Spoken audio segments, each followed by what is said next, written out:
کیا زمین کا کوئی آخری کنارہ ہے جہاں پر جایا جا سکے؟ زمین کی شکل و صورت کیسی ہے؟ زمین کے اندر اگر سوراخ کیا جائے تو کیا دوسرے پار ہم کسی ملک میں کم فاصلہ طے کر کے نکل سکتے ہیں؟ میں ہوں ارشد خان آستق اور آج کے اس ویڈیو میں ہم یہی سب معلومات آپ کو دے رہے ہیں۔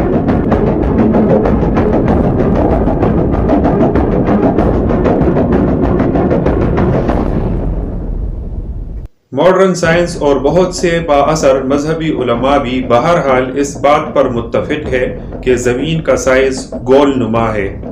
تو کل ملا کر قصہ یہ ہے کہ زمین گول ہے، انڈے یا پھر فٹ بال کی طرح۔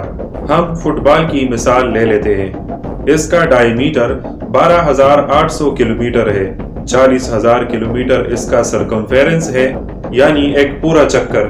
اس کا وزن 6 ضرب 10 کی طاقت 24، یعنی 6 لکھ کر اس کے ساتھ دائیں جانب 24 صفر لگائیں تو اتنے کلو گرام ہے۔ سورج سے 147.34 ملین کے فاصلے پر ہے۔ سورج سے تیسرے مدار میں ہے۔ زمین کسی بھی دوسرے جسم کی طرح کشش ثقل یعنی گریویٹیشن فورس یا گریویٹی کی قوت کے ذریعے ہر چیز کو اپنے مرکز کی طرف کھینچتی ہے۔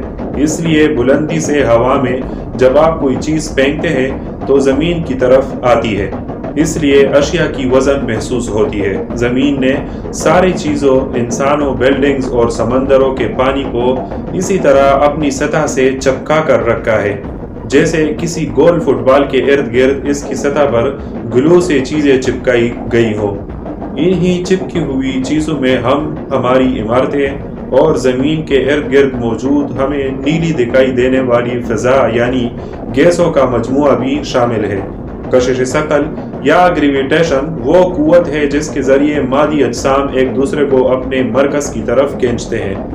جو چیزیں زمین کے ساتھ چپکی ہوئی ہیں یہ چیزیں بھی زمین کو اپنے اپنے مرکز کی طرف ٹھیک اسی قوت سے کھینچتی ہیں جس قوت سے زمین ان کو کھینچتی ہے، لیکن چونکہ ان کے مقابلے میں زمین ایک بڑا اور بھاری جسم ہے، اس لیے زمین پر موجود کوئی بھی شے زمین کی سطح کو کھینچ کر اپنی طرف اسے اکھاڑ نہیں سکتا، بلکہ زمین اس کو کھینچ کر اپنے ساتھ چپکانے میں کامیاب ہو جاتی ہے۔ یہ ایک دوسرے کو کھینچنے والی خاصیت مادی اجسام کو وراثت میں ملی ہے۔ جیسے کوئی مادی شے جگہ گرتی ہے، جگہ گرنا اس کی وراثتی خصوصیت ہے، بالکل ایسے ہی ایک دوسرے کو کھینچنا بھی اس کی وراثتی خصوصیت ہے۔ اب آپ سمجھ گئے ہوں گے کہ یہی وجہ ہے کہ زمین کا کوئی کنارہ بھی نہیں ہے۔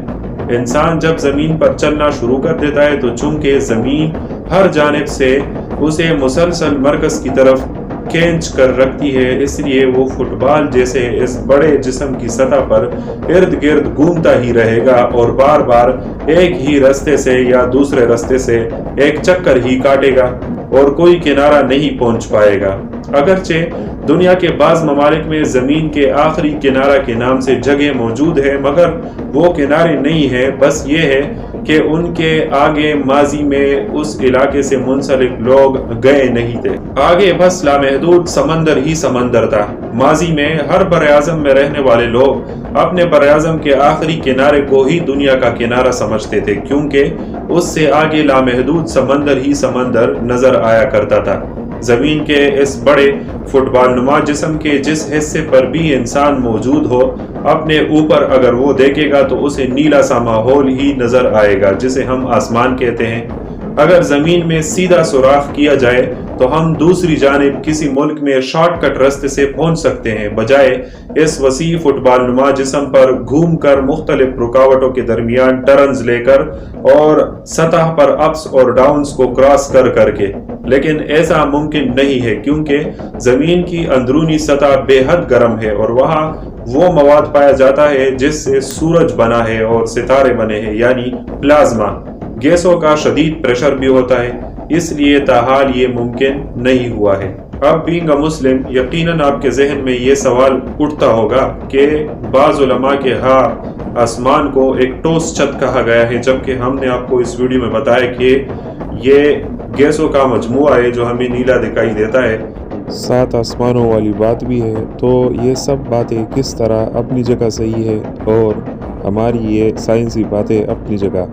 اس کو ہم اگلے ویڈیو میں ڈسکس کرتے ہیں۔ اگر اس ویڈیو نے آپ کے معلومات میں اضافہ کیا ہو تو میرے چینل کو ضرور سبسکرائب کیجیے گا، ویڈیو کو لائک شیئر بھی ضرور کیجیے اور کمنٹس بھی ضرور دیجیے گا تاکہ ہماری حوصلہ افزائی ہو اور ہم آپ کی ڈیمانڈ کے مطابق کنٹینٹ تیار کیا کریں۔